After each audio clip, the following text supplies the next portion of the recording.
융합 및 로봇공학에 의해 파트 2의 챕터 8입니다. 시간과 시간 관련 변수입니다.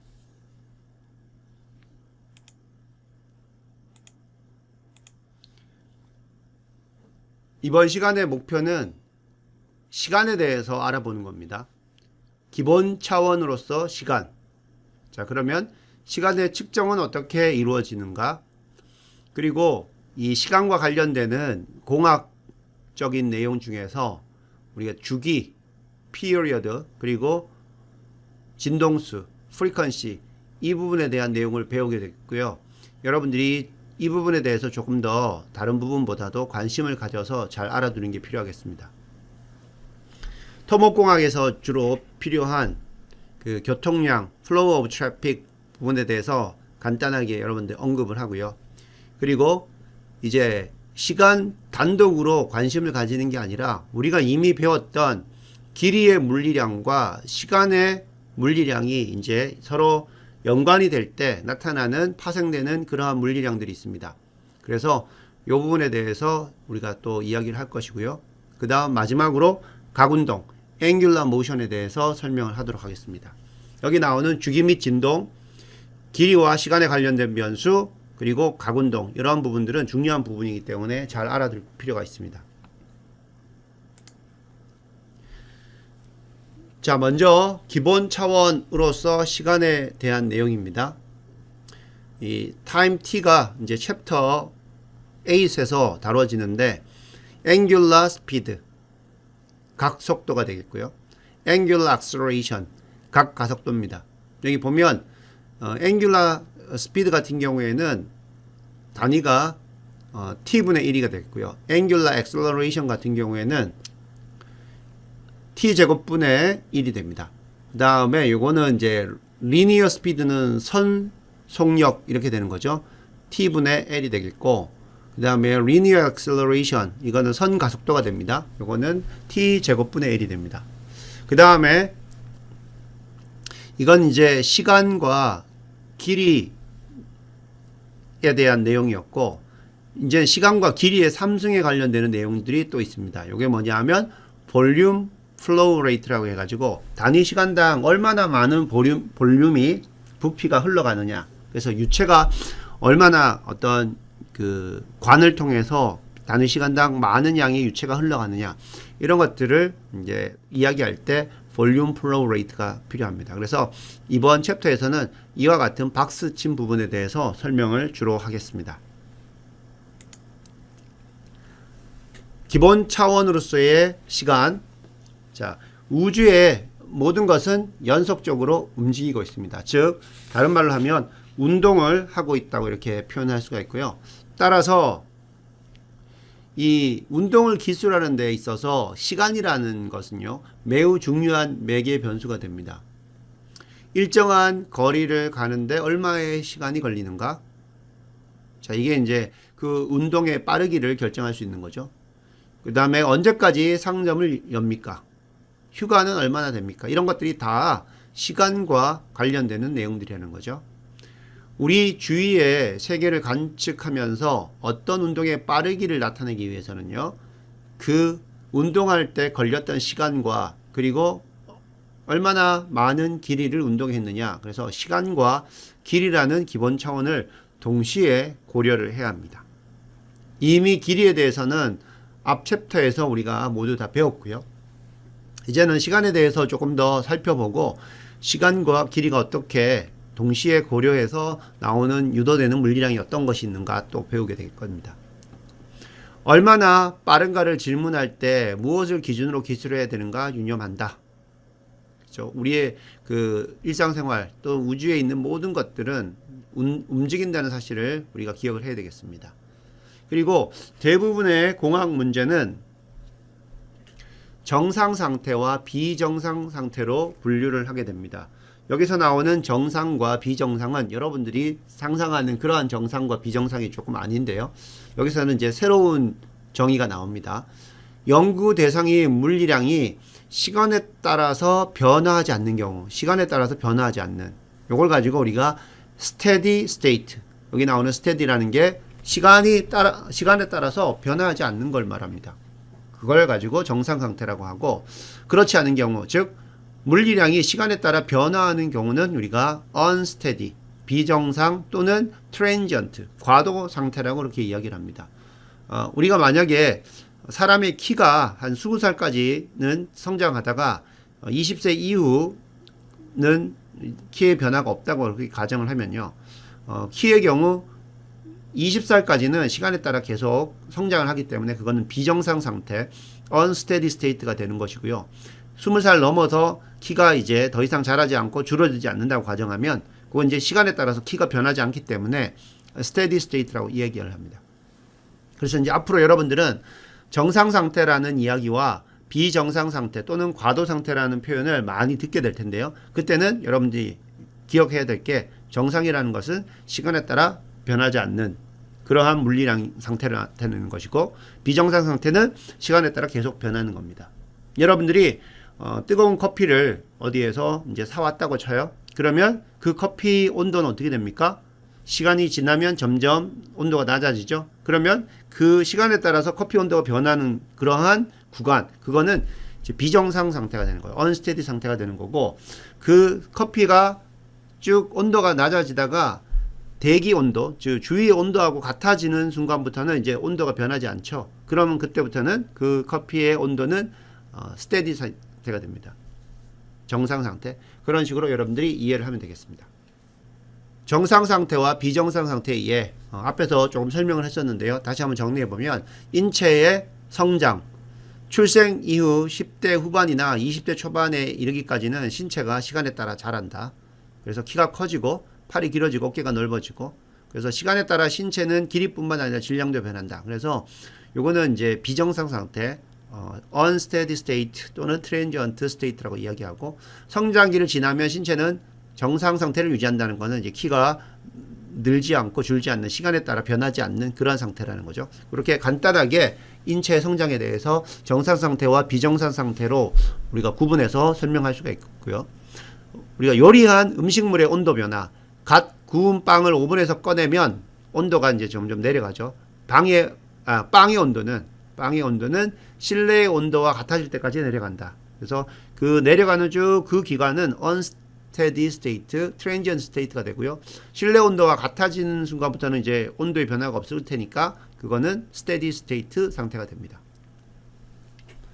비정상 해석이 필요한 공학적 문제의 예. 자, 그러면 정상 상태하고 비정상 상태에 대한 그 구분을 했었는데, 우리가 비정상 상태를 반드시 고려해서 풀어야 되는 공학적 문제들이 있습니다. 금속의 주조라는 것은 틀을 만들고 거기에다가 금속을 녹여서 그 금속 녹인 그 물들을 우리가 부어서 그 틀에서 어떤 필요한 형태를 만드는 그러한 기법이 되겠고요. 단조는 이제 우리가 그 해머라든지 어떤 그 프레스를 통해 가지고 그 금속 판재 같은 것들을 우리가 찍어서 이렇게 만드는 그런 형태가 되겠고, 소성각용도 비슷한 형태입니다. 소성각용은 아주 형체들이 많이 변할 수 있도록 우리가 소성 변형을 우리가 고려한, 소성 변형을 이용한 그런 가공이 되겠습니다. 그리고 가열, 그리고 냉각 공정 이런 것들, 식품 가공 이런 것들은 계속 시간이 변함에 따라서 그 온도들이 다 변하기 때문에 이런 것들은 이제 비정상 해석을 통해서 이러한 단계들을 우리가 해석을 해야 될 것이고요.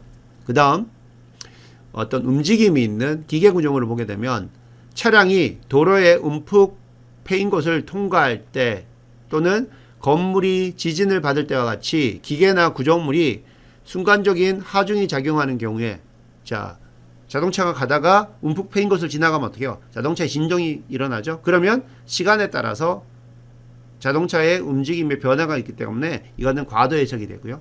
또는 건물에 지진파가 입력이 된다. 그러면 그 순간 지진으로 인해서 건물들이 흔들릴 거 아닙니까? 그러면 그거는 시간에 따라 그 건물의 움직임이 있기 때문에 비정상 해석 이런 것들이 요구가 돼요. 그래서 여러분들은 지금은 이제 정상 해석과 비정상 해석에 대한 용어들만 이야기를 하게 되는데, 이제 3학년 올라가고 4학년 되면요, 이제 여러분 유한요소 해석이라는 방법을 이용해서 금방 설명한 이런 것들에 대한 그 시간에 따른 어떤 진동, 시간에 따른 온도 변화 이런 것들을 실제로 이제 해석을 하게 되는 방법들을 배우게 될 겁니다.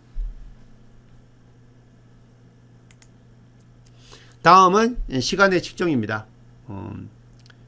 간단하게 시간들을 어떻게 측정하는지 한번 보겠습니다. 시간 측정의 발달 과정 한번 보면요. 예전에는 고대에는 자연 현상을 관찰을 함으로 해서 시간을 측정했습니다. 뭐 해시계라든지 그런 것들.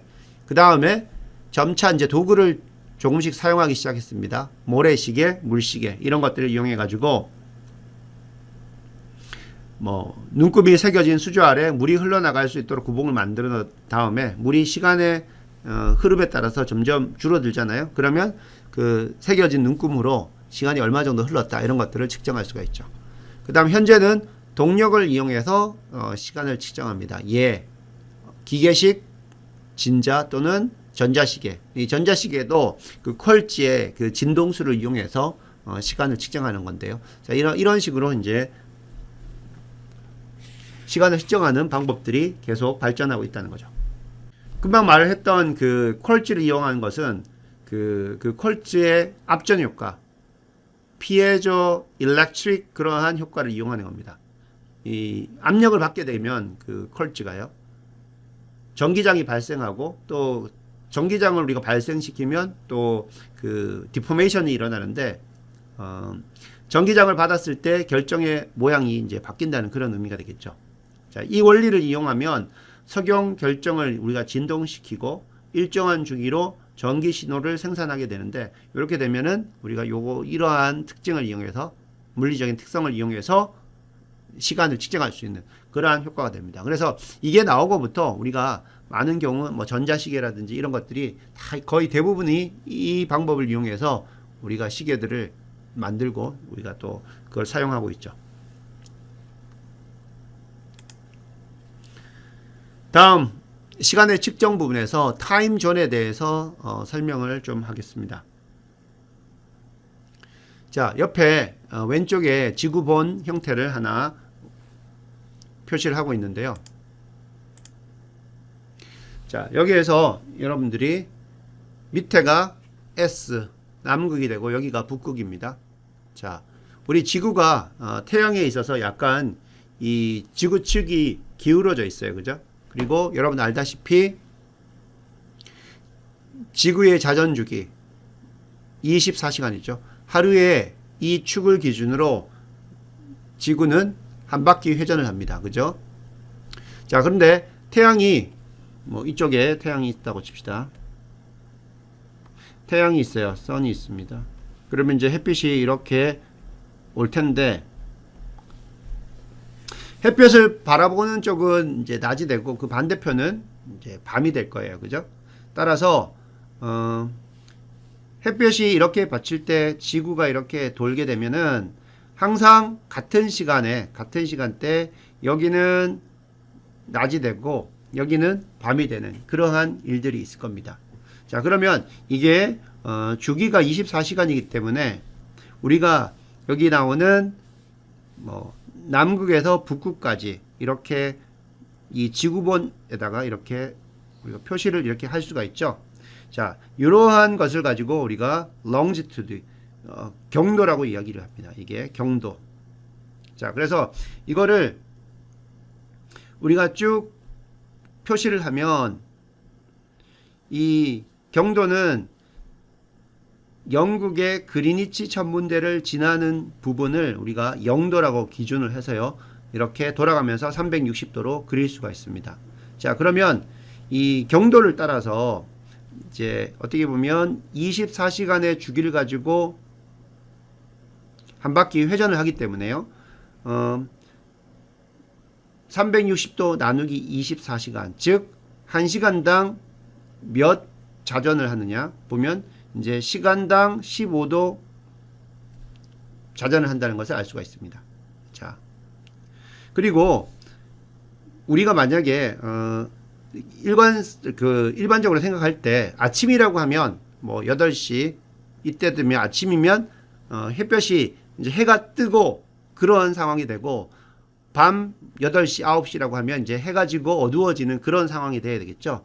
근데 우리가 같은 시간대를 쓴다고 하면 여기서는 아침 8시인데 여기도 만약에 그때가 아침 8시라고 하면 여기는 항상 햇볕이 있는 아침이 되는 거고 여기는 항상 밤이 되는 아침이 되는 거죠. 그죠? 그래서 사람들 어떻게 생각을 했냐면 우리가 생활할 때 아침이면 햇볕이 해가 뜨고 저녁이면 해가 지는 그러한 시간대를 쓰는 게 좋겠다 했습니다. 그래서 19세기 후반에 이제 철도에서 열차 시각을 표준화하기 위해서 스탠다드 타임 존이라는 것을 우리 개발을 했습니다. 만들어냈어요. 그게 뭐냐 하면 자 여기가 이제 미국 부분인데 자 아침에 여기에서 기차를 타고 이쪽으로 쭉 이동을 한다고 하면 아침에 아까 이야기한 것처럼 많은 경우에 아침에는 이제 해가 뜨고 저녁에 해가 지는 그러한 어떤 시간대가 제일 우리가 사용하기가 편리하죠.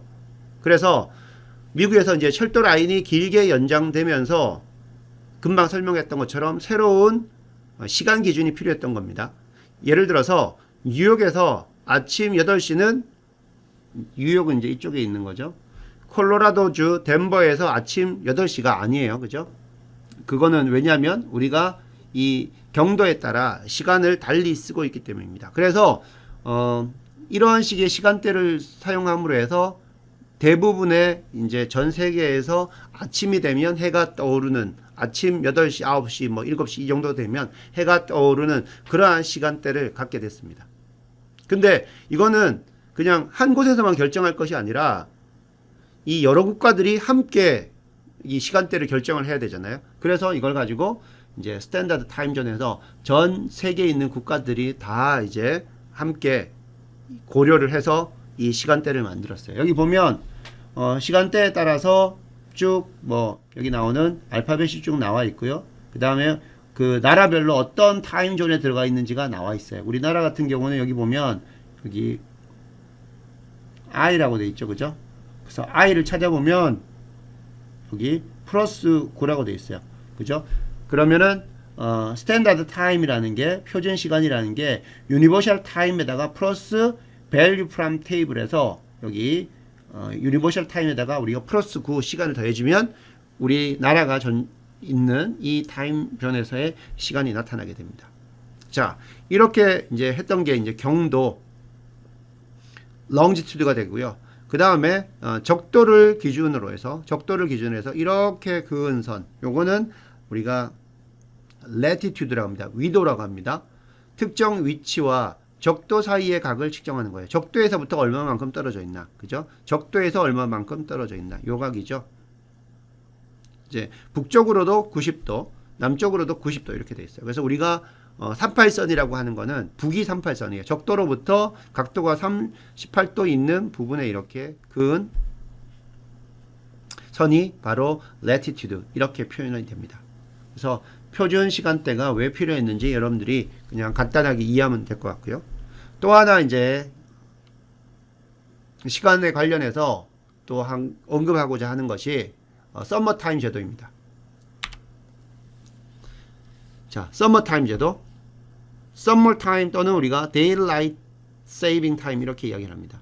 이거는 제1차 또 제2차 세계대전 동안에 연료를 절약하기 위해서 도입됐어요. 즉 에너지 세이빙을 위해서 도입된 겁니다. 자, 요거는 뭐냐면 여름이 되면 우리의 시간을 1시간 변경을 시킵니다. 그래서 우리가 생활하는 시간대에 그죠? 주로 우리가 생활하는 시간 영역들이 있잖아요. 뭐 아침 8시부터 저녁 8시라고 할 때 그때 해가 떠 있는 시간대로 우리가 시간을 바꿔주는 겁니다. 그래서 봄의 어느 날부터 1시간을 당겨서 시간을 원래 그 시간이 1시가 돼야 되는데 2시가 되게 만드는 거예요. 12시 다음에 1시가 돼야 되는데 딱 정해진 시간에 1시가 되는 순간 우리가 그걸 2시라고 당겨서 그 서머 타임을 운영을 하는 겁니다. 자, 그리고 초가을까지 그것을 유지해요. 그래서 대부분 보면 이제 10월에 이제 여기 보면 10월 마지막 일요일까지 시행이 돼요. 3월 마지막 일요일부터 10월 마지막 일요일까지 유럽에서는 이런 것들을 사용을 하고 있습니다. 우리나라에서도 예전에 한 번 한 적이 있는데 요즘은 하고 있지 않죠. 그래서 서머 타임 제도를 쓰지 않는 경우에는 봄에 보통 오후 8시가 되면 어두워져서 이때 전등을 켜요. 즉 에너지를 8시만 되면 저녁 8시만 되면 전등을 켜서 이제 에너지를 이제 소비하게 되는데 시간을 1시간 더 앞당기게 되면 자, 보통 8시가 되는 순간은 우리가 오후 9시로 만들었기 때문에 오후 9시가 되면 이제 전원을 켜는 거예요. 전등을. 그러면 이 썸머 타임을 쓰게 되면 오후 8시가 됐을 때는 아직까지 밝은 시간이 되어서 전등을 쓰지 않아도 돼요. 즉 에너지를 저장할 수가 있는 거예요. 그 소비를 줄일 수가 있는 겁니다. 그래서 이렇게 되면 이제 1시간 늦게 전등을 켜게 됨으로 해서 우리가 에너지를 절약할 수 있다. 이런 시간이 됩니다. 더 많은 시간을 옥 외에서 지내게 됨으로써 집안에서 쓰는 에너지를 절약하는 데 효과적이다. 그리고 또 하나 효과가 있는 게 뭐냐 하면 보다 많은 사람들이 이제 시간대가 낮 시간대에 운전하게 되는 효과가 있어요. 따라서 자동차 사고의 건수도 줄어들고 결과적으로 에너지 세이빙뿐만 아니라 인명을 보호하는 부수적 효과도 발생한다. 서머타임 제도는 이제 유럽에서는 쓰고 있는데 3월 마지막 일요일부터 10월 마지막 일요일까지 시행이 된다. 그렇게 기억을 해주면 되겠습니다. 자, 여기까지는 이제 시간에 대한 내용이긴 한데 여러분들이 그냥 참고로 알고 있으면 될 내용이 되겠고요. 이제 앞으로 설명할 내용들에 대해서는 여러분들이 이해뿐만이 아니라 잘 기억을 해야 되겠습니다.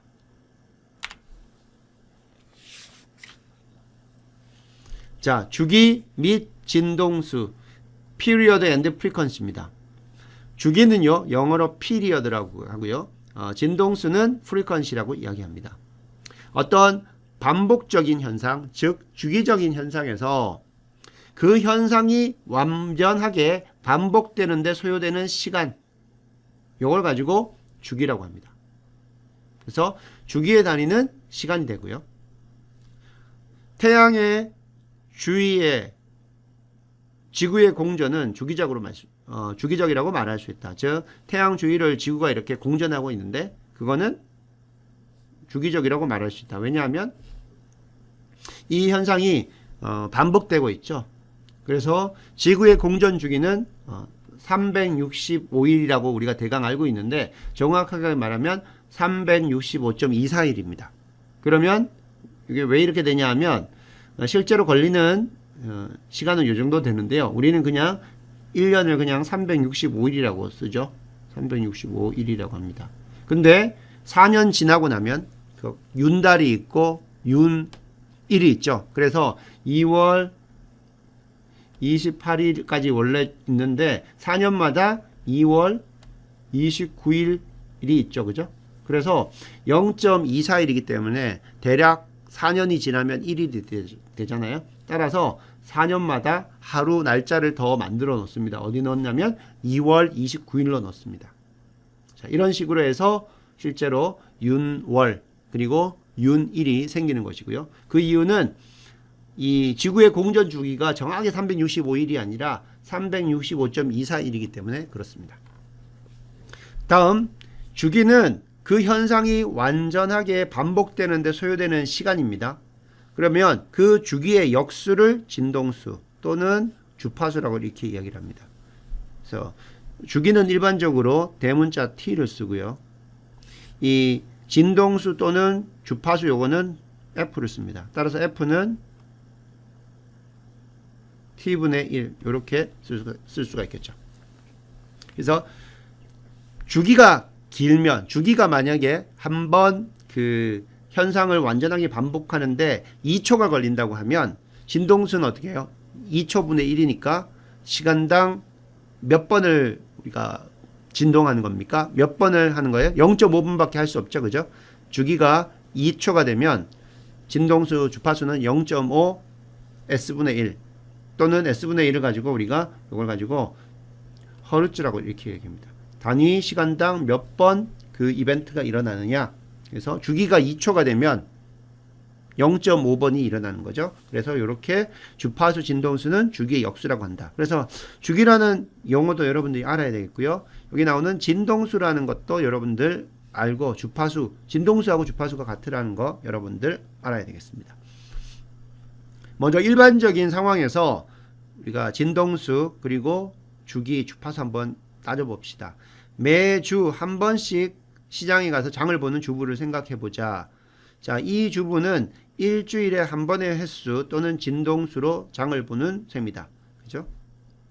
그러면 이 주부의 한 번 장을 볼 때까지 장을 보는 거에 소요되는 시간은 뭐예요? 일주일이죠. 그래서 주기는 T는 이거는 1위크가 되고, 그 다음에 이거의 프리퀀시, 주파수는 F는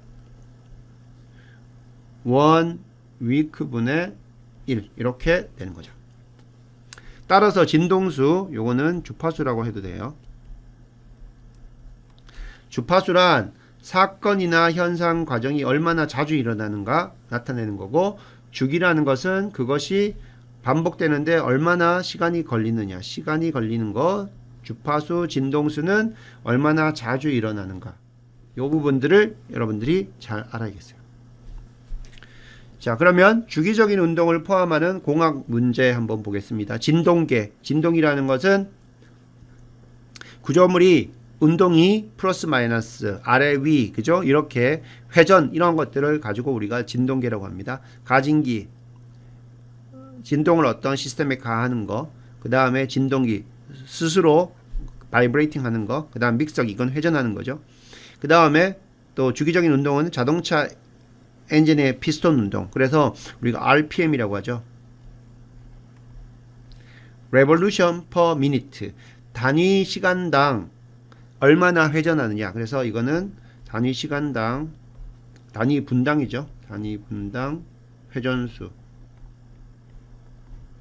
그래서 자동차를 보면 속도계가 있고 옆에 타코메타라고 해서 RPM이 나오죠. 그래서 대부분 뭐 한 6,000에서 7,000까지 표시는 되어 있지만 우리가 거의 쓸 때는 아주 과속하면 3,000 넘어가고 4,000까지 가면은 이건 아주 과속하는 거고, 대부분 2,000대에서 왔다 갔다 하죠. 그게 RPM 2,000 회전을 하는 거예요. 분당 엔진이 2,000 RPM이라고 하면 분당 한 번 한 2,000번 정도 회전하는 그러한 이제 크랭크 축이 그 정도의 속도로 회전한다는 것이고요.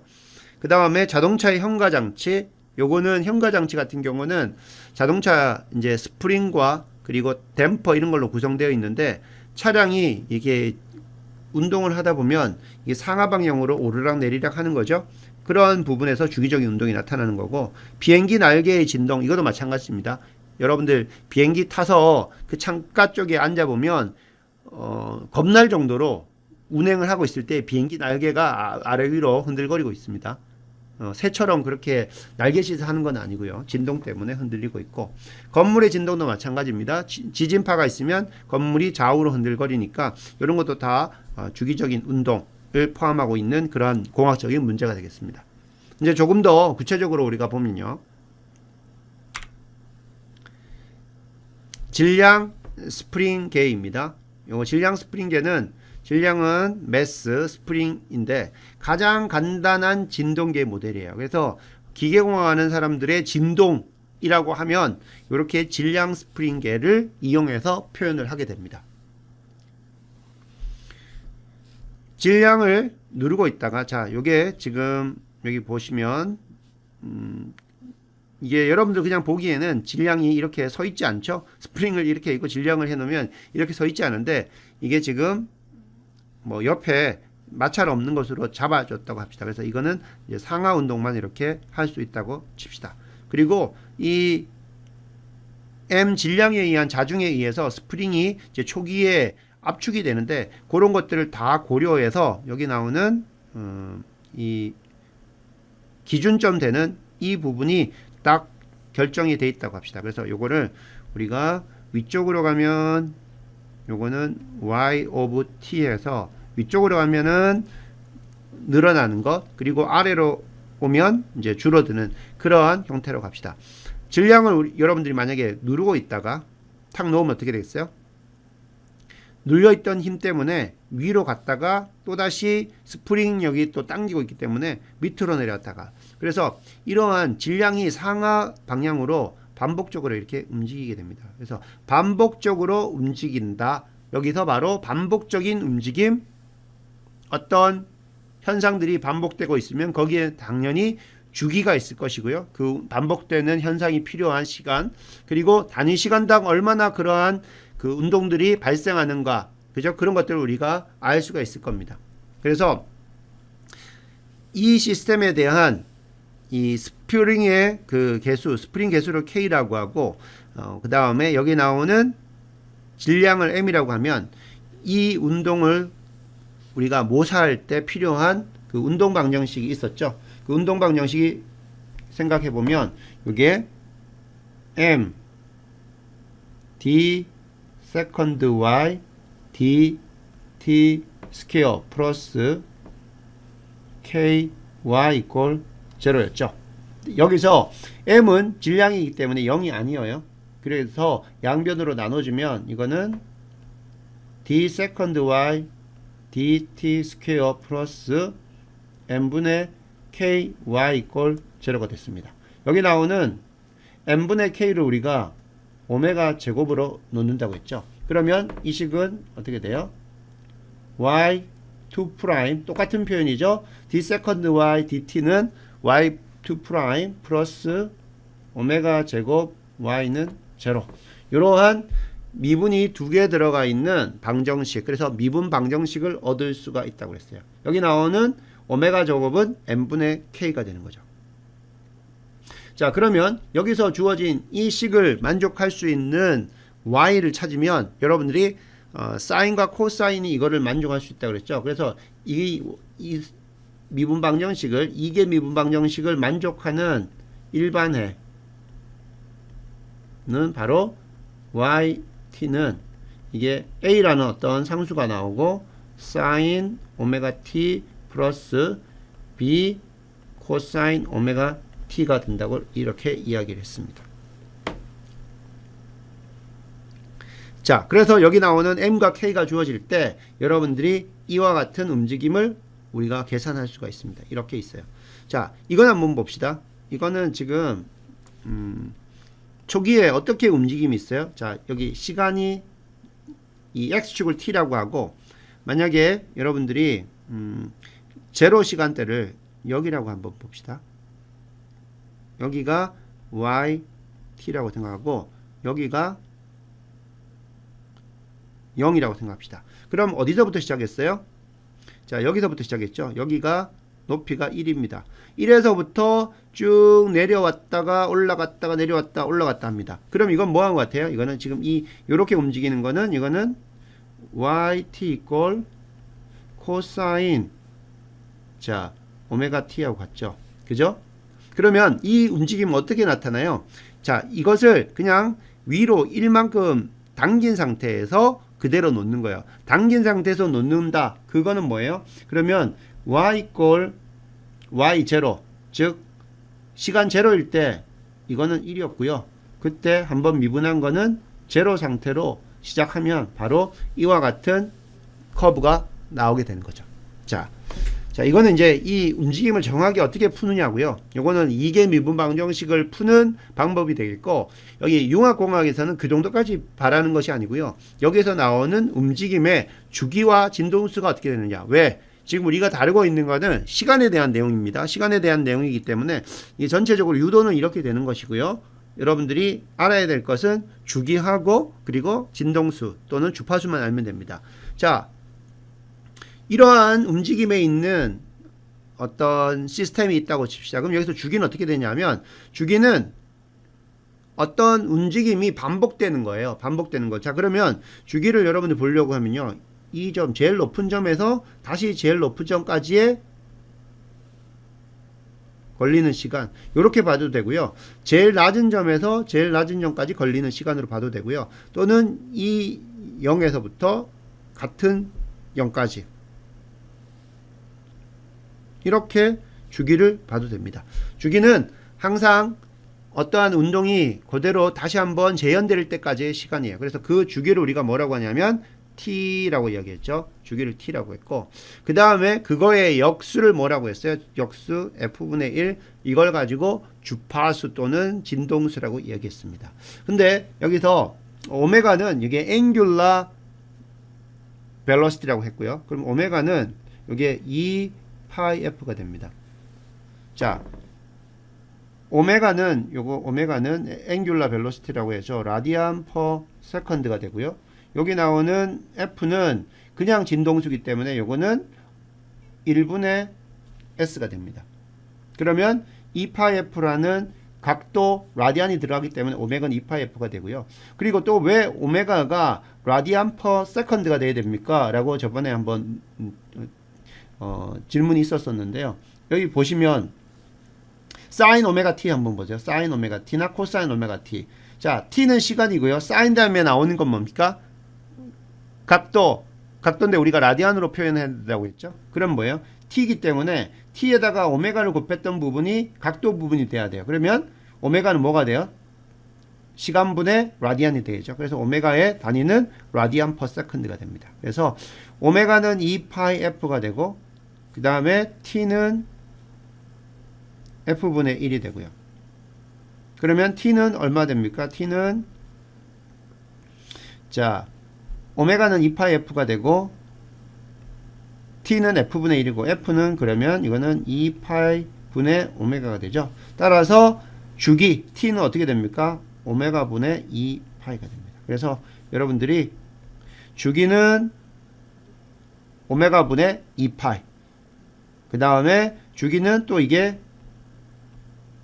프리퀀시, 진동수 주파수분의 1, 이렇게 되는 관계들을 기억을 하고 있어야 되겠습니다. 자, 이 진동계의 비감쇄 고유 진동기. 비감쇄라는 건 여기 감쇄기가 없어서 진동이 크기가 변하지 않고 진폭은 여기서부터 여기까지 진폭이죠. 이걸 그대로 유지해서 계속 진동하게 되는 그런 시스템을 우리가 비감쇄라고 합니다. 자, 이때 고유 진동수와 주기는, 자, t 주기는 f분의 1, 즉 한 사이클을 진행하는데, 한 움직임을 반복하는데 걸리는 시간이 어떻게 되느냐. 그 다음에 이 F라는 것은 단위 시간당 몇 번 움직임이 반복되느냐. 그죠? 그래서 F는 여기 나오는 것처럼 F는 2π 분의 오메가입니다. 오메가는 여기 나오는 것처럼 n분의 k가 오메가 제곱이기 때문에 F는 요거는 2π 분의 1 루트 n분의 k. F는 2π분의 1 루트 n분의 k. 그래서 같은 질량에 대해서 스프링 상수를 크게 하게 되면 이 움직임이 더 단위 시간당 움직임들이, 그러니까 사이클이 더 많아지는 거고요.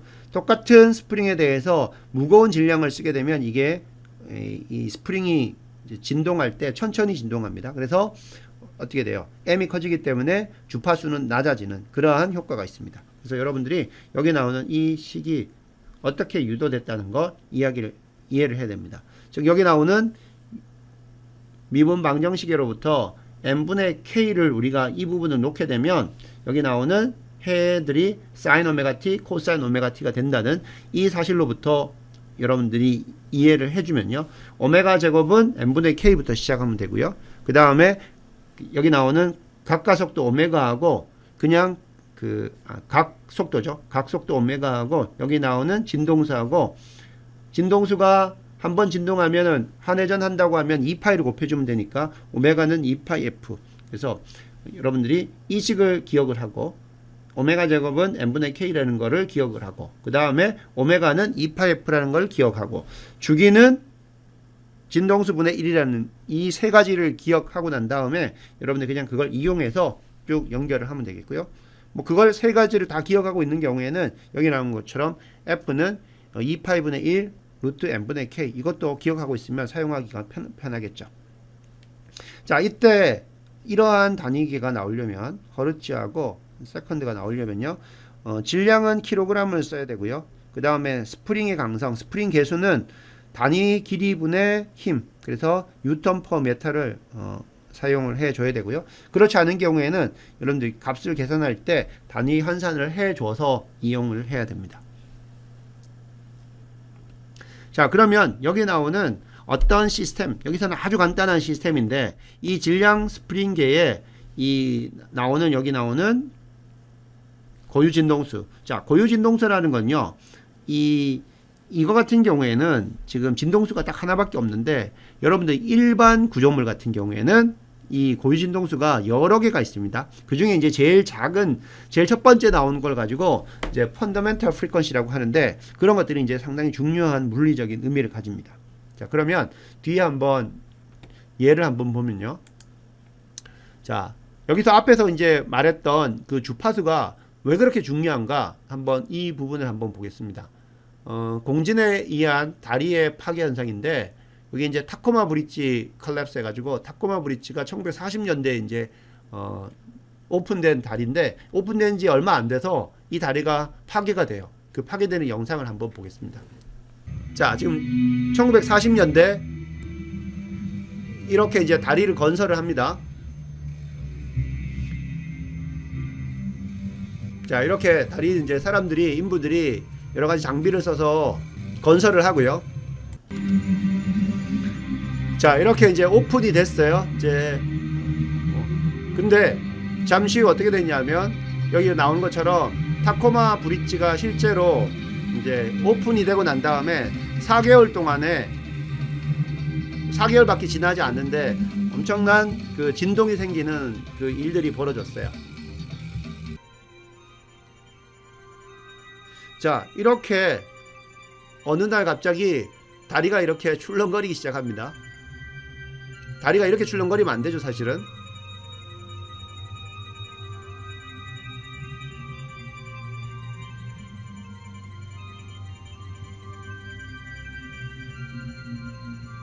그래서 이제 방송국이라든지 여러 군데에서 이제 사람들이 몰려들었어요. 이 현상 때문에. 이렇게 다리가 엄청나게 많은 진동을 합니다. 그래서 이 다리가 결국은 이 진동을 견디다 못해서 이제 파괴가 돼요.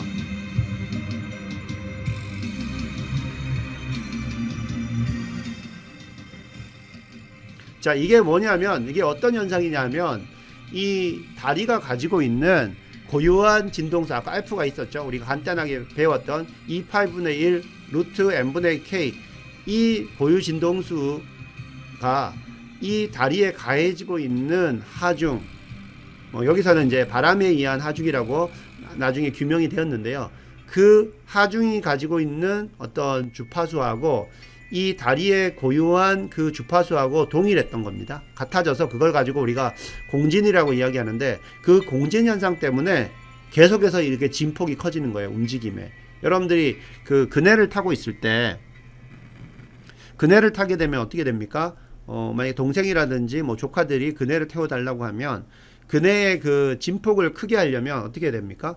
힘을 가할 때 그 그네가 힘으로 이제 밀어주는 사람 쪽으로 이렇게 와서 나한테서 멀어지려고 할 때 힘을 가해야 되죠. 그걸 똑같은 주기를 가지고 똑같은 주파수를 가지고 여러분들 힘을 가해줘야 됩니다. 그렇게 되면 어떻게 돼요? 그 그네의 진폭들이 계속 커지게 되죠. 근데 그것을 여러분들이 딱 시간을 맞추지 않고 그냥 임의로 그냥 아무 때나 밀면 어떻게 돼요? 그 진폭을 크게 할 수가 없어요. 그래서 이 구조물이 가지고 있는 고유한 진동수와 그리고 밖에서 가해주는 힘의 그 진동수가 같아지는 현상을 우리가 레조넌스, 공진이라고 하는데, 공진이 일어나게 되면 이렇게 다리 이와 같은 큰 대형 구조물에서도 진폭이 이와 같이 엄청난 크기가 발생을 합니다. 그래서 군대를 다녀온 사람은 알겠지만 군대 갔다 왔을 때 이런 현수교 같은 거 지날 때는 그 우리가 발을 딱딱 맞춰서 행진하지 않죠. 그런 것도 혹시 우리가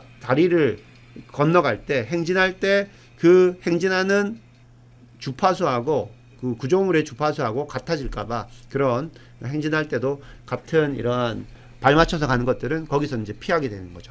자, 이런 그 공진에 의한 다리의 파괴 현상들이 되게 중요한, 진동에서 중요한 거고, 그 진동에서 중요한 부분에서 이제 여러분들이 1학년으로서 이제 깨달아야 될 것은 이게 진동수 주기하고 밀접한 관계가 있구나 라는 것을 이제 이해를 해야 됩니다. 그러면 이제 이런 것들을 피하기 위해서 어떻게 하냐면요, 미리 시뮬레이션을 이용해 가지고 이 다리가 어떤 주파수를 가지는지 우리가 예측을 하게 됩니다. 그래서 이 부분 좀 간단하게 한번 보면요, 이제 앞에서 나왔던 타코마 다리에 대한 건데, 이것들을 이제 미리 다리를 제작하지 않고 미리 시뮬레이션을 통해서, 여기 나오는 시뮬레이션이라는 건 해석을 통해서죠. 이 해석을 통해서 이 유체하고 이 다리의 구조물하고의 서로 상관관계되는 그러한 해석들을 진행을 했습니다.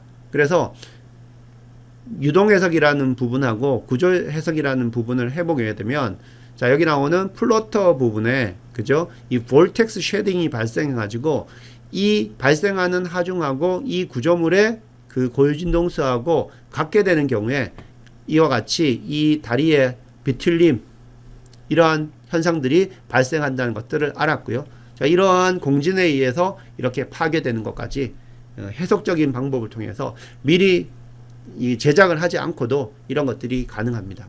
이와 같은 간단한 문제 같은 경우에는 우리가 이계 미분 방정식을 손으로 풀 수가 있어요. 그죠? 근데 복잡한 이런 다리와 같은 그런 것들, 또는 더 복잡한 구조물 같은 것들은 우리가 손으로 풀 수가 없기 때문에 금방 여러분들 소개했던 그러한 시뮬레이션이라는 방법을 이용해 가지고 진행을 하게 됩니다. 그래서 여러분 이제 앞으로는 손으로 간단하게 풀 수 있는 것뿐만이 아니라 이와 같은 시뮬레이션을 이용한 해석들도 여러분들이 할 수 있어야 된다는 거죠. 그게 이제 진정한 엔지니어로 발전해 나가는 것이고, 여러분들은 이제 초기적인 단계, 초보 단계이기 때문에 일단은 이제 주파수, 그리고 진동수, 그리고 주기가 정확하게 물리적 개념이 어떻게 되고 간단한 이퀘이션으로 어떻게 되는지를 이해를 해야 된다는 거죠. 자, 그 다음 나오는 내용이 이제 역시 주기 및 진동수 관련되는 내용이긴 한데요. 요거는 이제 단진자, 펜덜럼에 대한 내용이 됩니다. 자, 여러분들 이런 것들은 이 뭐 놀이기구로서도 사용하는 경우들이 있고요. 그 다음에 우리 뭐 시골에 계시는 할아버지 할머니 댁에 가면 옛날에 괴종, 그죠? 이런 추가 왔다 갔다 하는 그러한 시계들도 여러분이 본 적이 있을 것이고요. 자, 이것도 주기 및 진동수를 나타낼 때 쓰는 하나의 그 예가 됩니다. 그래서 이걸 가지고 우리가 단진자라고 이렇게 이야기를 하는데, 자, 요것도 주기 운동을 해요. 즉 뭐냐면 이 지점에서 반대편까지 갔다가 이 지점까지 오는, 그래서 이때 걸리는 시간이 어떻게 되느냐, 또는 1초에 이게 몇 번 왔다 갔다 하느냐, 이런 것들이 이제 중요한 거죠. 자, 단진자의 주기 운동 한번 보겠습니다. 이 진자의 주기는 진자의 흔들림 각도하고 질량과는 무관하다는 거예요. 이게 이제 중요한 이제 키포인트가 됩니다. 여기서. 자, 이때 이 진자가 왔다 갔다 하는데 걸리는 시간, 주기 또는 그거의 역수인 진동수는 이 각도, 여기 나오는 세타, 이것과 그리고 여기 나오는 질량 m하고는 무관합니다. 무관. 관계가 없다는 거예요. 그러면 뭐하고 관계가 있느냐? 자, 여기 한번 진동수를 한번 볼게요. 프리퀀시 진동수를 보면 2파이분의 1 루트 L분의 G가 됩니다. 우리가 앞에서 봤던 질량 스프링 질량, 매스 스프링일 때는 어떻게 했어요? 매스 스프링일 때는 F가 2파이분의 1 루트 M분의 K였는데 형태가 매우 비슷하죠. 2파이분의 1 루트 L분의 G, 이렇게 결정이 됩니다. 그래서 수식으로 보면 이 프리퀀시를 결정짓는 게 G가 뭐냐면 중력 가속도예요.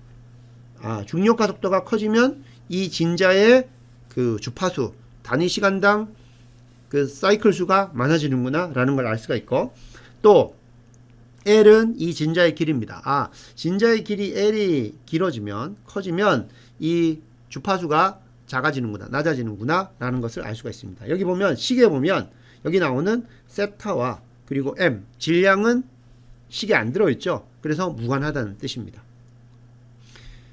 자, 여기서 이제 가정이 이제 몇 개 필요한데요. 뭐냐면 여기 나오는 L, 이 진자의 길이입니다. 요 L은 질량이 무시돼야 돼요. 막대를 쓰더라도 그 막대의 질량이 무시되는 아주 가벼운 걸 쓰든지 또는 이 뭐 여기 나오는 C를 쓰든지 그런 식으로 해야 되고요. 그 다음에 M은 질량입니다. 이 추의 질량 M이고요. 그 다음에 중력 가속도입니다. 그리고 하나 이제 또 필요한 게 뭐냐면 여기 나오는 세타 있죠. 세타가 이게 좀 작아야 됩니다. 어느 정도 작아야 되냐면 세타가 거의 사인 세타하고 같을 정도로 작은 세타에 대해서 만족합니다. 이게 세타가 아주 커지면 세타는 사인 세타라는 이 가정이 맞지 않는 영역이 되게 되면 이 식이 정확하게 맞지 않습니다. 그래서 이 식이 정확하게 만족되려고 하면 여기 나오는 막대의 질량이 없는 그러한 막대가 돼야 되고요. 그 다음에 세타가 작아서 세타하고 사인 세타하고 거의 같은 그러한 그 세타 영역이어야 됩니다. 이러한 조건이 있을 때 여기 나오는 주기는 2파이 루트 G분의 L이 되고요. 그 다음에 진동수는 그거의 역수인 2파이분의 1 루트 L분의 G가 됩니다.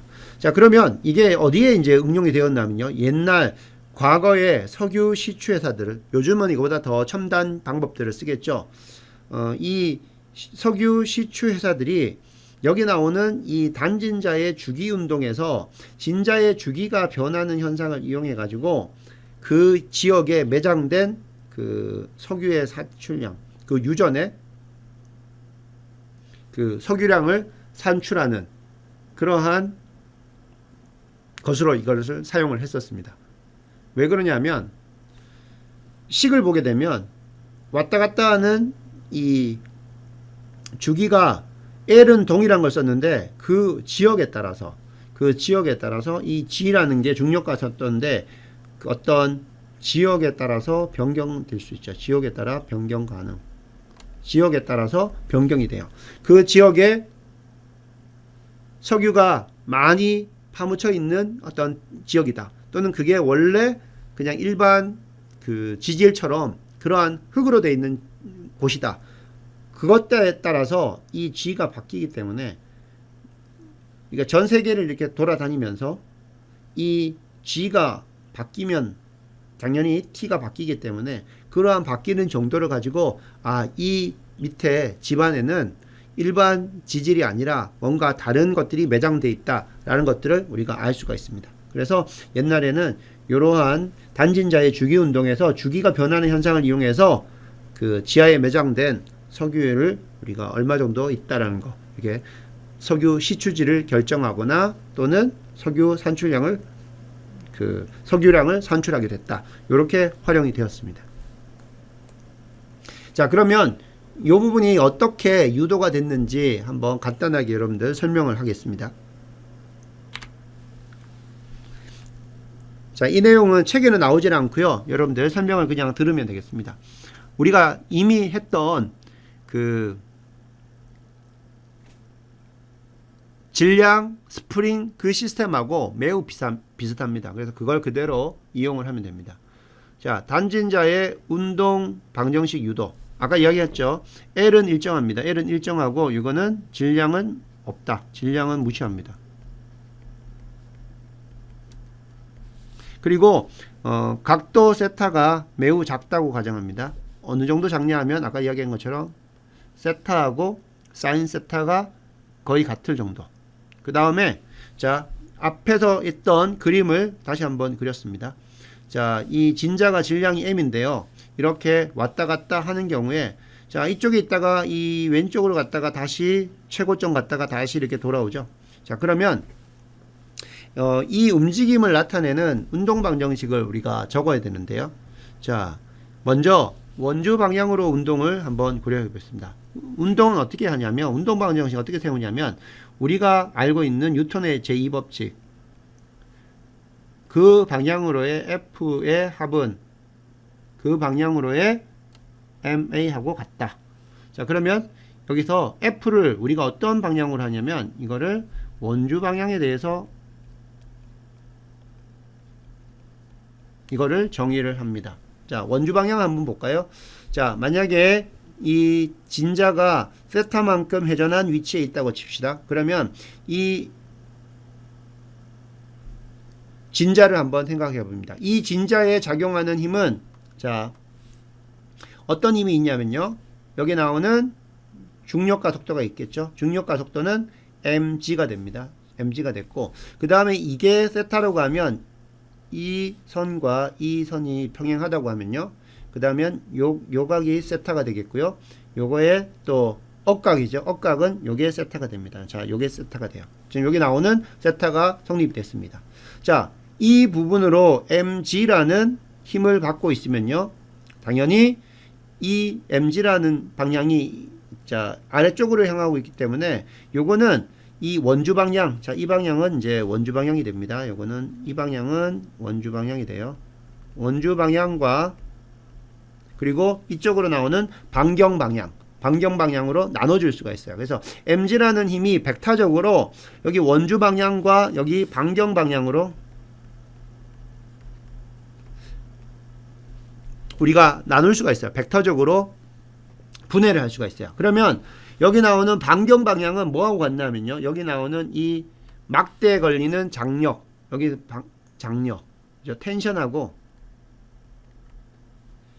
이 반경 방향의 힘 같아야 됩니다. 자, 그러면 이 벡터가 아래 방향으로 이 각도로 mg가 지금 중력가 속도에 의해서 무게가 이렇다고 하면요. 자, 이 방향으로는 어떻게 됩니까? 요것도 세타죠. 요것도 세타입니다. 자, 이 전체 길이가 mg이기 때문에 요 길이는 어떻게 되냐면 mg 곱하기 코사인 세타가 됩니다. 그래서 mg 곱하기 코사인 세타는 반경 방향으로 향하는 것이고요. 자, 그러면 이 원주 방향으로 향하는 건 어떻게 되느냐? 자, 이 힘이 되죠. 원주 방향으로 가해주는 건 이 힘이 됩니다. 여기서 이 힘이 돼요. 자, 이거의 크기는 어떻게 됩니까? 사인 mg 곱하기 여기 나오는 게 세타니까 사인 세타면 이 길이가 나옵니다. 그래서 원주 방향으로 향하는 힘은 mg 사인 세타입니다. 자, 그럼 돌아와서, 자, 원주 방향으로 향하는 힘 모든 것 다 적어봅니다. mg 사인 세타입니다. 사인 세타가 되고요.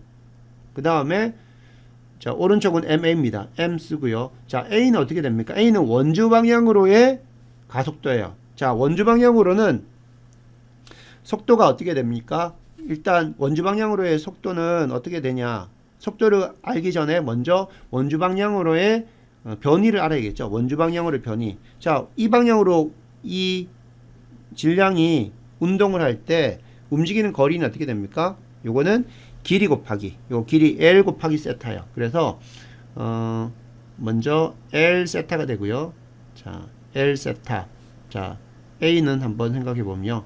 L 세타가 되는데 이게 가속도기 때문에 어떻게 하면 돼요? 두 번 미분하면 되죠. 자, 미분하는 것은 우리가 도트로 표현합니다. 두 번 미분했다는 거기 때문에 L 2도트 이렇게 쓸 수가 있고, 요거를 우리가 풀어서 쓰면 L은 그대로 오고요. L은 일정한 거기 때문에 세타를 두 번 미분합니다. 뭘로 미분하냐면 시간으로 미분하기 때문에 d 세컨드 세타 dt 스퀘어가 됩니다. 요게 바로 가속도, 원주 방향의 가속도가 돼요. 자, 그럼 여기 그대로 씁니다. 여기 L 쓰고요. d 세컨드 세타 dt 스퀘어가 씁니다. 자, 양변에서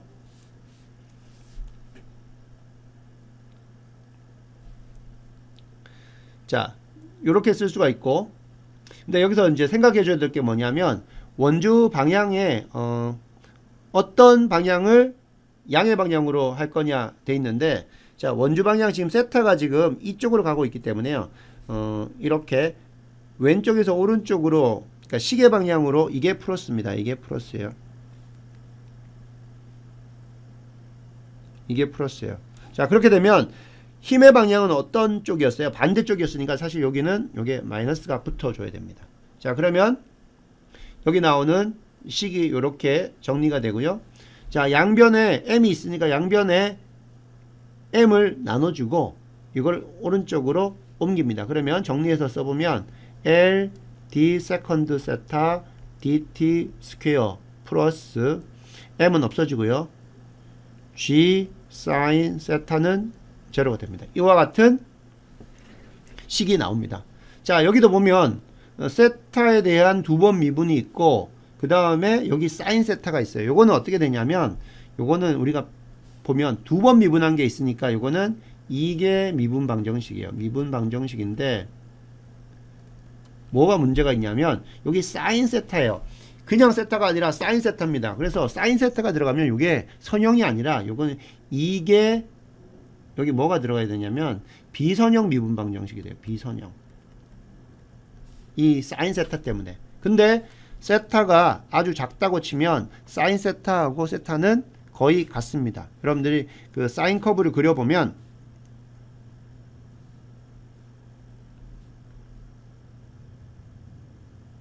이렇게 되죠. 그래서 초기에는 여기 나오는 세타하고 여기 나오는 사인 세타하고 여기 초기에는 세타가 작은 경우에는 거의 같습니다. 그래서 요 조건을 쓰게 되면 이제 여기에서 나오는 사인 세타는 요거는 이제 요 부분을 요걸 세타로 바꿔줄 수가 있어요. 그러면 L D 세컨드 세타 dt 스퀘어 플러스 G 세타 이퀄 제로가 됩니다. 양변에다가 L을 나눠줍니다. 양변에다 L을 나눠주면 그러면 D 세컨드 세타 dt 스퀘어 플러스 L분의 G 세타는 제로가 됩니다.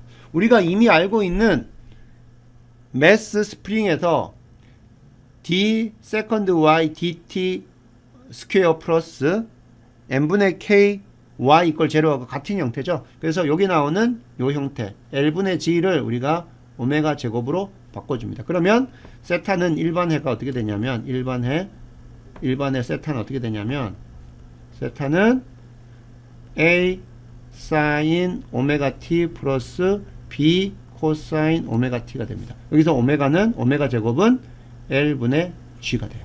그러면 이거와 마찬가지로 오메가는 2파이 F가 되고 이게 L분의 G의 루트를 씌운 게 되죠. 그럼 F는 어떻게 돼요? F는 2파이분의 1 루트 L분의 G가 되고 T는 어떻게 됩니까? T는 2파이 루트 G분의 L. 여기 나오는 밑에 나오는 식들이 다 유도가 되죠. 자, 이런 식으로 여러분이 단진자 운동 방정식을 유도를 할 수가 있어요. 결국은 앞에서 했던 질량 스프링계하고 동일한 결과들이 나온다는 거 알 수가 있죠. 다시 한번 이제 정리하면 단진자에서는 중요한 게 뭐다?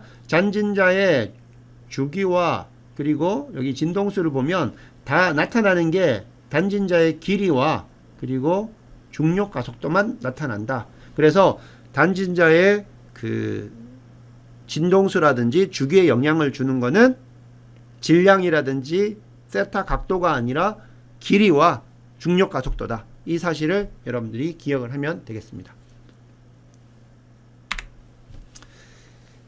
자, 여기까지 여러분들한테 그 주기와 주파수에 대해서 설명을 했는데요. 책에 나오는 내용들보다 조금 더 상세하고 수준이 있는 내용들을 이야기를 했습니다.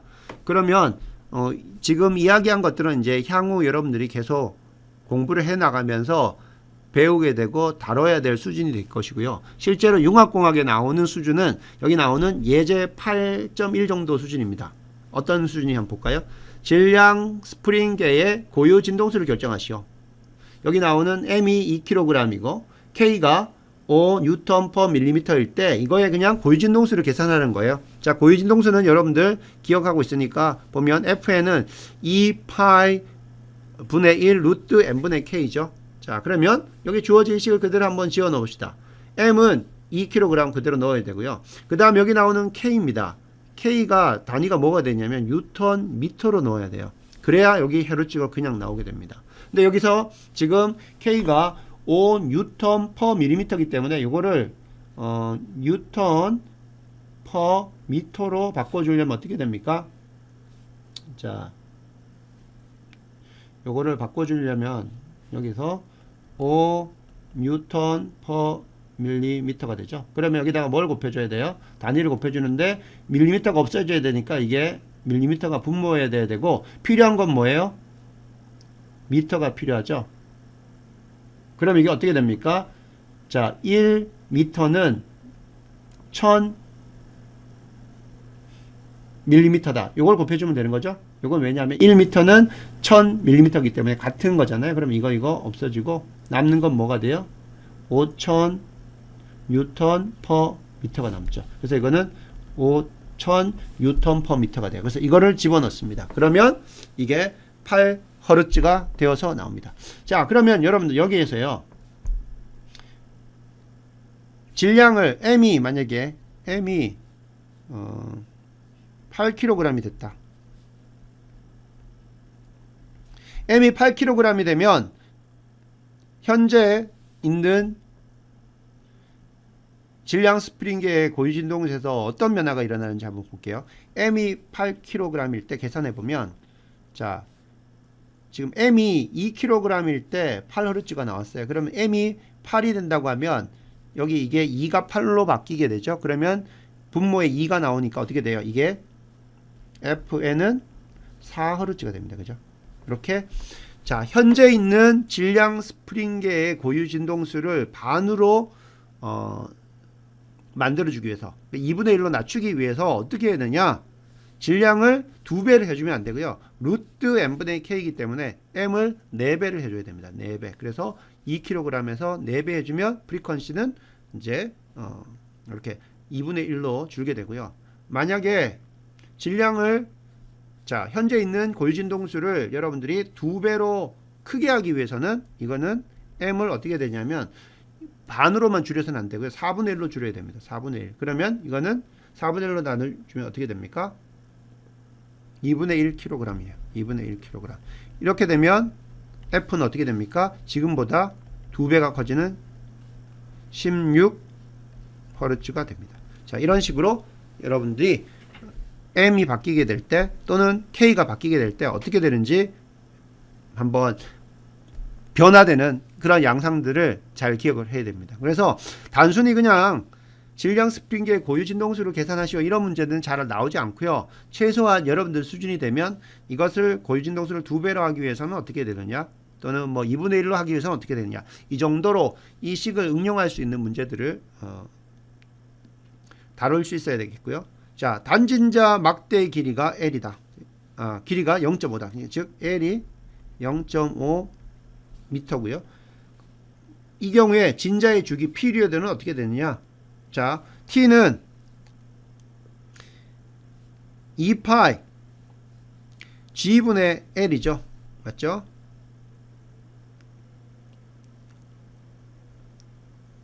(2파이) 들어가고요. L은 0.5 그대로 들어가고요. G는 9.8을 그대로 들어가면 나오는 거는 지금 보면 이 M하고 M은 분모 분자에서 없어지고 여기 분모가 또 S제곱분의 1이기 때문에 이거는 결국 위로 올라가는 거고요. 나올 때 이 제곱이 없어지고 나면 1.42 세컨드가 나온다는 걸 알 수가 있죠.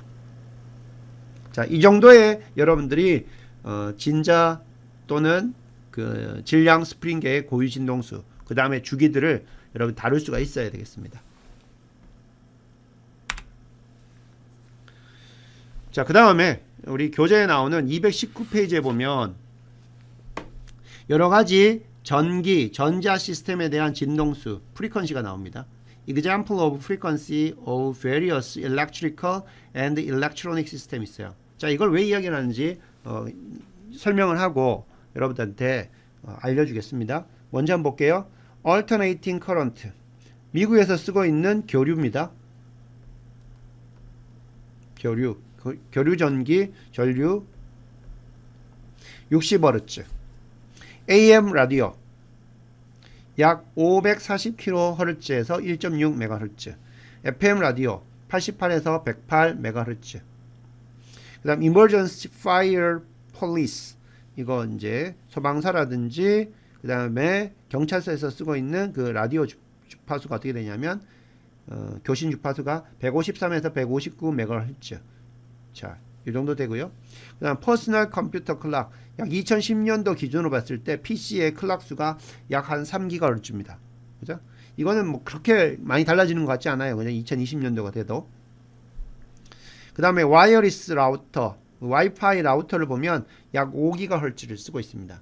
지금 우리가 구조물 같은 거 기계 시스템에서는 보면 이게 그냥 수십 허르츠, 수백 허르츠,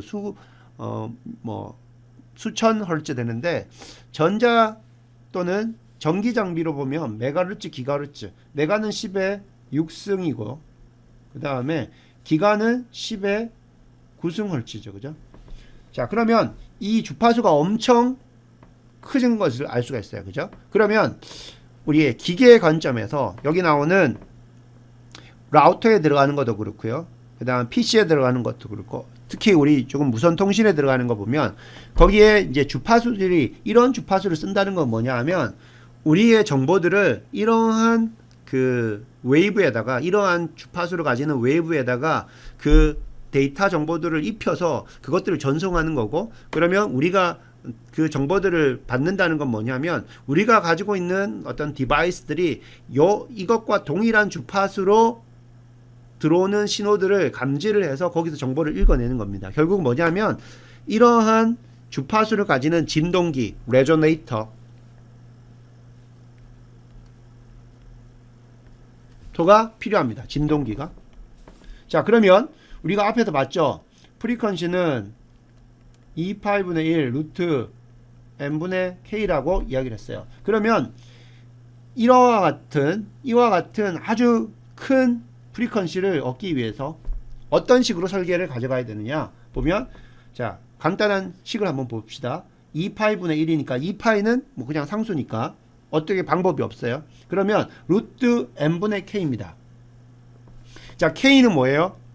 스프링 상수. 다른 말로 하면 이거는 재료의 그 강성과 관련돼서 재료의 강성. k는 재료의 강성, 스티프네스와 관계가 있는데 이것들은 한계가 있어요.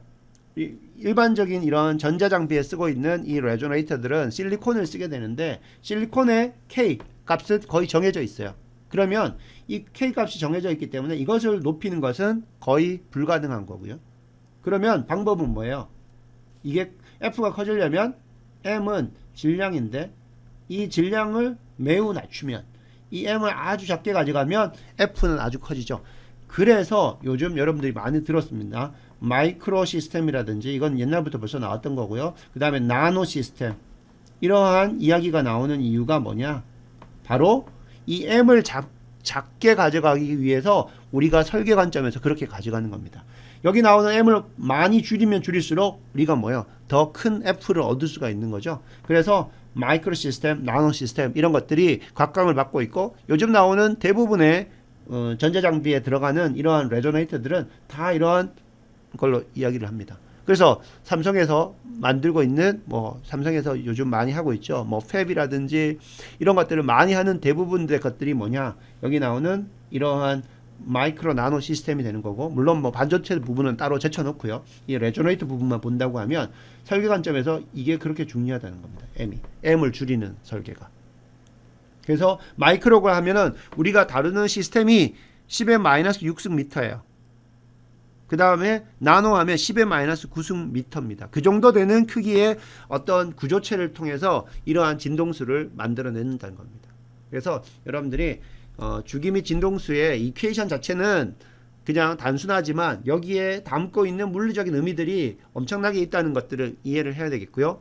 그리고 단진자 그리고 질량 스프링계에서 어떻게 이러한 주기하고 그리고 여기 나오는 주파수들이 유도되는지 그런 것들을 조금 알면 되겠습니다.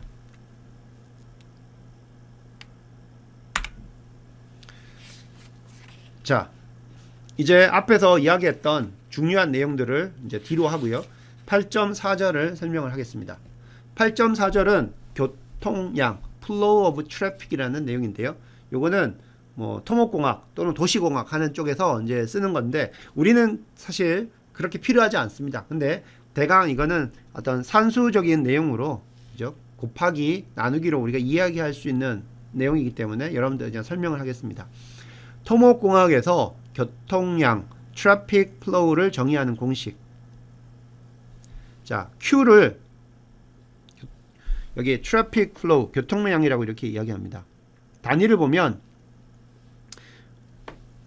이게 트래픽 플로우니까 얼마나 그 어떤 정해진 시간당 단위 시간당 차량이 지나가는 차량의 대수가 얼마가 정도 되냐. 그래서 얼마나 많은 교통 흐름들이 있냐, 교통량이 있느냐 이걸 알아보기 위한 겁니다. 그래서 Q라고 하는 거는 정의를 단위 시간당 차량의 대수, 그래서 number of vehicles per hour 이렇게 정의를 합니다. 자, 그 식이 Q는 대문자 T분의 3600N입니다. 그러면 이걸 어떻게 구성을 했나 보면 여기 나오는 N 있죠. 여기 N. N은 T초 동안에 어떤 지정된 위치를 지정해 놓고 그 위치를 지나는 차량의 대수입니다. 자, N은 T초 동안에 지정된 위치를 지나는 차량의 대수예요. 그러면 T초니까 N을 T로 나누면 어떻게 돼요? 단위 초당 어떤 지정된 위치를 지나는 차량의 대수겠죠. 거기다 3600을 곱하면 어떻게 돼요? 3600은 우리가 1시간을 3600초로 1시간이 3600초이기 때문에 T초당 자 N T초 동안 지정된 위치를 지나는 수니까 N 나누기 T 하면 1초 동안에 지나는 차량의 대수가 되고 거기다가 3600을 곱해주면 이거는 뭐예요? Q라는 거는 단위 시간당 몇 대가 지나가느냐 그런 내용이 되겠어요. 그래서 Q라는 거는 단위 시간당 차량이 지나가는 수 이렇게 정의를 할 수가 있고 이걸 가지고 트래픽 플로우 교통량이라고 이렇게 이야기합니다. 그 다음 K라는 게 있어요. 교통 밀도입니다. 트래픽 덴시티가 돼요. 이거는 1km당 거리 1km당 차량의 대수입니다. Number of vehicles per kilometer예요. 자, 정의할 때 K는 D분의 1000N이라고 이렇게 정의를 하는데 한번 보면 여기 N이라는 게 있습니다. 여기 N은 특정한 구간 D미터입니다. D미터. 여기 M이라는 거는 미터 단위를 나타내요.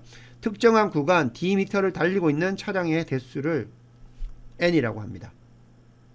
자, 그러면 D는 아까 얘기했죠. 특정한 구간의 길이죠. 단위는 미터입니다. 그러면 N 나누기 D 하면 어떻게 돼요? 단위 미터당 얼마의 차량이 달리고 있느냐를 나타내는 거죠. 거기다가 1000을 곱했으니까 단위 미터에서 이제 1000미터가 되니까 다른 말로 하면 단위 킬로미터당 1km당 달리고 있는 차량의 숫자가 어떻게 되느냐 나타내는 게 K 교통 밀도가 됩니다. 그래서 Q는 T분의 3600N이고 되겠고요. 단위는 시간분의 비클 수가 되고 K라는 거는 밀도가 돼요. 교통 밀도가 되는데 단위 킬로미터당 몇 대의 차량이 지금 달리고 있느냐 나타내는 그런 수가 되겠습니다. 자, 그러면 이제 우리가 자동차들의 평균 속력 average speed를 한번 생각해 보겠습니다. U 바라고 하면요 우리가 평균 속력 average speed라고 하겠습니다. UI는 각 차량의 개별 속도입니다. 그래서 만약에 N대의 차량에 대해서 평균 속도를 낸다고 하면요 각각 차량의 개별 속도 UI를 모두 다 N개를 더한 다음에 차량의 대수가 N개였기 때문에 N으로 나눠주면 돼요. 그러면 U바는 차량들의 자동차들의 평균 속력이 됩니다. 그죠? 이렇게 정의할 수가 있어요. 간단합니다. 자, 그러면 여기 만약에 어떤 구역에 대해서 차량들의 평균 속력을 계산을 하고 싶다. 그러면 각 차량의 개별 속도를 다 측정해야 되죠. 이게 상당히 번거로운 일이죠. 만약에 1000대에 대해서 평균 속도를 내고 싶어요. 그러면 1000대들을 다 일일이 속도를 측정해야 되기 때문에 엄청 이거는 이 공식은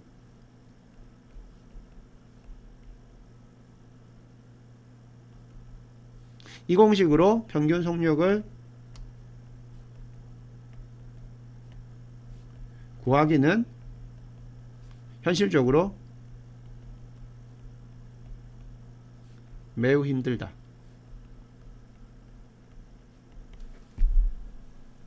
따라서 어떻게 하냐면 예제 2번을 한번 보겠습니다. 자, 교통량 Q 요건 어떻게 되느냐면 정의가 트래픽 플로우는 어떻게 돼 있었냐면 단위 시간당 움직이고 있는 차량의 대수가 어떻게 되냐 그렇게 했었고요. 차량 밀도 K는 덴시티였는데 K는 어떻게 되냐면 단위 킬로미터당 움직이고 있는 그 차량의 대수가 얼마냐 자, 요렇게 앞에서 우리가 정의를 했었습니다. 자, 그러면 Q하고 K하고 그 다음에 평균 속력 U바하고 어떤 관계가 있는지 한번 보겠습니다. Q는 KU바입니다. Q는 KU바예요. 이게 왜 그렇게 되는지 한번 보겠습니다.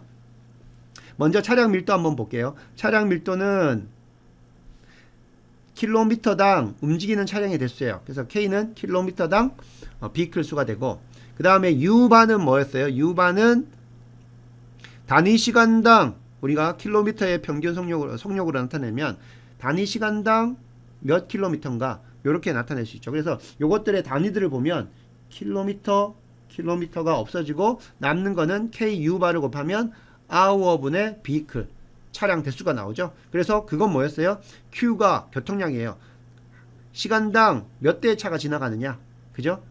단위 시간당 몇 대의 vehicle이 있느냐, 요거 같은 게 되는 거죠. 따라서 우리가 앞에서 나왔던 그 디멘전의 그 homogeneity 그거를 이용해서 표현하게 되면 Q는 KU바가 된다는 거예요. 이 식이 유도가 됩니다. Q는 KU바. 이렇게 되면 여러분들이 Q를 알고 K를 알면 그러면 U바는 어떻게 나와요? U바는 Q 나누기 K로 계산할 수 있죠.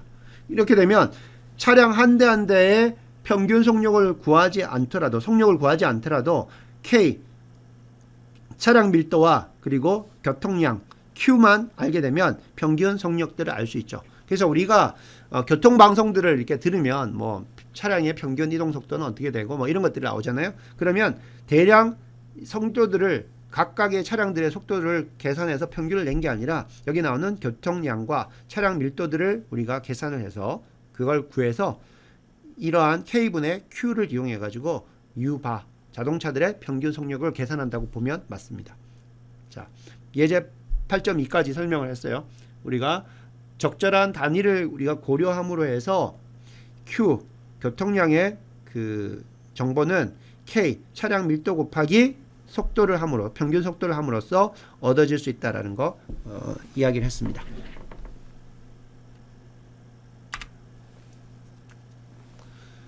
자, 그러면 교통량 flow of traffic에서 우리가 앞에서 식이 있었죠. 식이 뭐였냐면 Q는 KU바 또는 U바는 Q 나누기 K 또는 K는 Q 나누기 U바 뭐 이런 식으로 우리가 앞에서 식을 이렇게 몇 가지로 표현할 수가 있어요. 그러면 평균 속력 U바와 차량 밀도 K와의 관계를 한번 보겠습니다. 그래서 X축에는 차량 밀도 K를 표시를 하고요. 그 다음에 여기 Y축에는 평균 속력 U바를 이렇게 했습니다. 그러면 이걸 우리가 한번 분석을 해볼게요. 평균 속력과 차량 밀도하고의 관계는 어떻게 되는가 한번 보겠습니다. 차량의 평균 속도가 매우 빠른 경우, 자, 매우 빠른 경우는 이 경우죠. 이런 경우에 이런 경우입니다. 매우 빠른 경우는 이런 경우예요. 자, 이런 경우에 K를 보면 어때요? K는 매우 작죠. K는 뭐였습니까? 차량 밀도였죠. 단위 킬로미터당 지나가고 있는 차량의 대수이기 때문에 U바가 매우 큰 경우에는 K가 매우 작다. 그래서 밀도가 거의 0이에요. 밀도가 거의 0이라는 거는 도로 위에 차량이 많지 않다는 뜻이에요. 그죠? 그렇게 이해할 수가 있고요. 자, 킬로미터당 차량의 대수를 나타내는 이 덴시티가 증가할수록, 자, 이게 이렇게 커지면 커질수록 어떻게 됩니까? 평균 속도들은 어떻게 해요? 평균 속도들은 떨어지게 되죠. 그리고 이게 덴시티가 아주 커지면 이 영이죠. 이 영역이에요. 덴시티가 아주 크다. 결국은 1km당 차량의 대수가 아주 많다. 그런 경우에는 어떻게 됩니까? 평균 속도는 거기 0에 도달하는 정체 상태를 나타낸다는 걸 알 수가 있습니다. 자, 이러한 게 있고요. 그 다음에는 평균 속력 U바하고 그 다음에 교통량 Q하고의 관계입니다. 평균 속력과 교통량의 Q와의 관계. 교통량 Q는 이제 단위 시간당 그 다음 비클의 수죠. 평균 속력은 단위 시간당 몇 킬로미터를 가느냐 그거죠. 한번 보겠습니다. 자, 이 식입니다. X축에는 교통량 Q를 배치를 하고 Y축에는 average speed U bar를 배치를 했습니다. 한번 읽어보겠습니다. 여기서 처음에 어디서부터 시작하냐면 차량이 움직이지 못하는 정체 상태. 정체 상태는 어떻게 됩니까? average speed도 낮고요. 그 다음에 flow, 단위 시간당 지나가는 차량 수도 작죠. 그래서 여기입니다. 이 부분이에요. 이 부분. 차량이 움직이지 못하는 정체 상태. 이게 정체를 나타낸다는 거죠.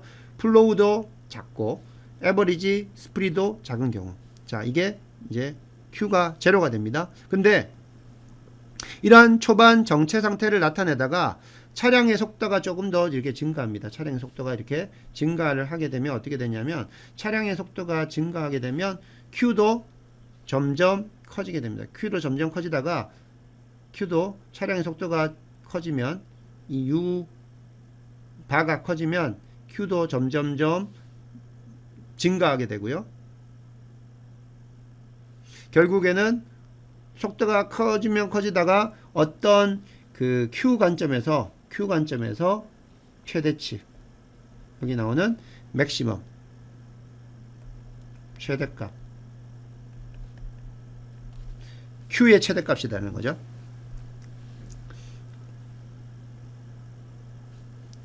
Q의 최대값으로 가게 됩니다. 그러면 그 다음에는 속도가 더 증가하면 어떻게 되면 속도가 더 증가하게 되면 단위 시간당 차량의 수 이게 뭐예요? 밀도를 나타내죠. 단위 시간당 차량의 수. 이게 단위 시간당 차량의 수가 이게 Q죠. Q. 밀도가 아니고 밀도는 단위 킬로미터당 차량의 수고요. 단위 시간당 차량의 수는 다시 줄어드는 이러한 관계를 가지게 됩니다. 자, 이때게 되면 어떻게 돼요?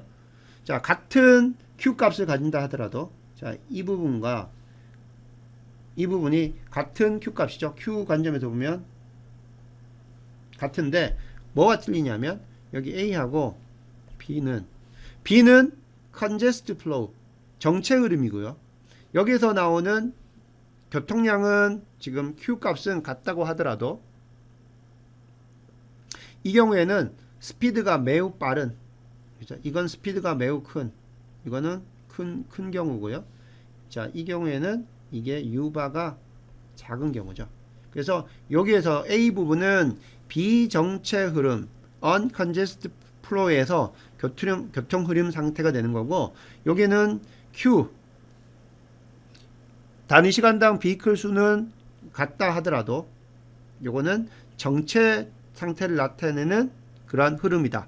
이렇게 여러분들이 이해를 하면 되겠습니다. 그래서 평균 속력 U바하고 교통량의 관계는 이와 같이 된다. 처음에 정체가 있다가 점점 차량 속력이 증가함에 따라서 교통 흐름이 그러니까 Q가 점점 커지다가 최대값이 되게 되고요. 그 다음에 이 속도가 매우 빨라지게 되면